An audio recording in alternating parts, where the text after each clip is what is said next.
All right, guys, SPX SPY technical analysis. So this is the chart I showed you guys last week. And let's have a look what's going on, what to look for. So in this video, I'm going to go through basically the stocks, percentage of the stocks above their certain moving averages, NASDAQ, SPX put to call ratio, returns, what indices are doing well, heat map, OPEX and earnings. Okay, so let's jump straight into it. We know, okay, this is SPY ETF. We closed at 398.50, so right above its 200-day moving average. If you take a look at the SPX and if you take a look at the ES mini futures, they all closed above their 200-day moving average. Okay, and also let's just quickly go back to that chart that I showed you guys. So basically after 2+% rally, these squares are the ones. So in 2022 it happened 18 times, including this one. Last time we get a 2% move, 2+% move. What happened next? So basically last time I said 40% of the time it went higher, but actually it's pretty much 50-50. So the amount of the times SPY SPX overall market gained 2+%, what it did afterwards. So but you can see, you can just take a screenshot of yourself and see what happened after these moves. But what I'm watching from here, so basically if you are in the camp of saying that okay, that's it, Fed is going to pivot, or you think that they might not even increase the rates next month, basically in a couple of weeks. I think one more week left actually till Fed funds rate decision. You have to watch, basically, I'm going to be very clear with this one. So if you are bullish, watch this trend. Okay, so let's assume that the all-time lows were here in October and this was the higher lows. So basically if you are bullish, that's your first thing to look at, okay, as a support. All right, and second thing to look at would be to measure from the bottom of this. Basically, let's assume again, okay, if you are bullish, because we're gonna look at the bull scenarios. Anytime market bounces 20% or more from its lows, it's considered we're back in bull market, right? So you want SPX, SPY, we're looking at SPX on this chart, to get basically above 42.30. So basically on SPY 420 plus, because we do have also a little gap down right there. Another fact I want to throw in there is basically Sp500 SPX SPY has filled almost, not almost actually, 100% of the time, 100% of gap downs. Okay, market because kept going higher and higher. Eventually 100% of the time in the past, it has filled the gap to the upside. The gap that it made to the downside, it has filled it. So that's another thing for the bulls to keep in mind if you are super long biased. Okay, so far we are still below this downtrend. Okay, so far we have not built above that yet. So that's the bearish case still a lot of people are making. And also another thing I want to show you here, super quick basically. So I'm going to be watching this trend line as a resistance, and also above it I'm going to be watching this 4100 on SPX, and on SPY this 410 as a resistance, first level of resistance if we build above this trend line. Okay, and let's go into the stats. So we know we have earnings coming up. Banks reported on Friday, JPM, healthcare stocks, I mean UNH reported. So they were pretty big down, but they said that, well, we're still hiring, we're still doing well. That's basically JPM's earnings call. I did not listen to everything, I looked through the highlights. So we have to see what kind of earnings are going to come out, because next week, short week, Monday is off. We're going to have basically not a whole lot of earnings. Goldman Sachs, Morgan Stanley, those are the two big earnings reports coming on Tuesday, Wednesday. Charles Schwab. So basically JB Hunt will give you a little bit of a hint into transportation, what's going on with that part of the market, and also defensive sector. Procter & Gamble, the biggest could be consumer staples. That will give you the hint what's going on in that sector. Even though there's not many earnings, you can basically watch those names and it will pretty much set the tone going forward, okay, into earnings, because it's going to get more busier. All right. Another thing, maximum pain for option expiration. We know that 20th of January is pretty big option expiration date, and their billions are about to be expired, both to the upside and downside. You can see like at $350 puts, there's like $5 billion, and you can just go through how many billions are about to expire. If SPX closes at maximum pain of 390, that's the maximum pain so far for that week. Okay, it means nothing, but it's just something to keep in mind. One thing standing out right here, right now, would be put to call ratio.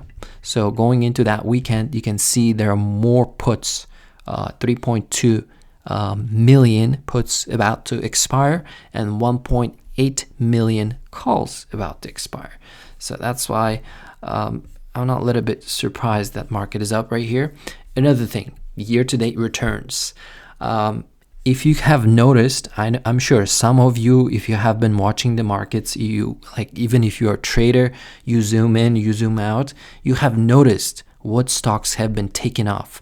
You can call them however you want, but year-to-date returns for S&P 500. So you can see what kind of stocks, like year-to-date, Warner Brothers, it's been only 2 weeks, 38% up. United Airlines, 37%. Cruise lines, General Electric, 20%. First Solar was doing well, but all these stocks, if you just go take a look at individual stocks, people basically came in right off first day of the market open. They started buying. If you look at the airline stocks, I mean, just go back to last year, right? A lot of people basically did take a loss to get a break on their tax break on their taxes for 2022, and then they came back into the stock this year around. And it's just one example, okay? And I'll show you bottom of the S&P 500 performance, and it's not a surprise to me personally, right? But I did not take these trades. I did not expect them to dump well-doing stocks so quickly. But you can see defensive name, Northup, BAH, MOH. I can just go through all of these stocks as well individually. United Health, LMT, Enphase Energy, Pfizer, all these names at the bottom. Abivise, Cigna, ANET, AutoZone, man, all these names were doing very, very well. Well, why people sold it right off the bat? So I'll show you what UNH did last year. It did outperform the market, but you can see the selling came in right in the beginning of the year. First 3 days of the year, sells off pretty big. And it's not a sell-off, it's profit taking. People who took profit on their stocks, on well-doing stocks that were positive last year. I want to show you the yearly chart, just one example. This is UNH, right?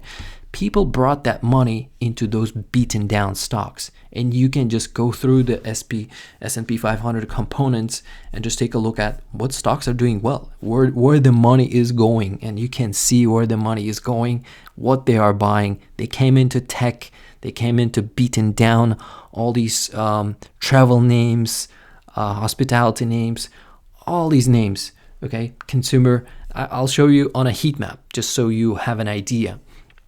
Because first week of the year, also energy was dumping as well. So this is the year-to-date return so far in 2023.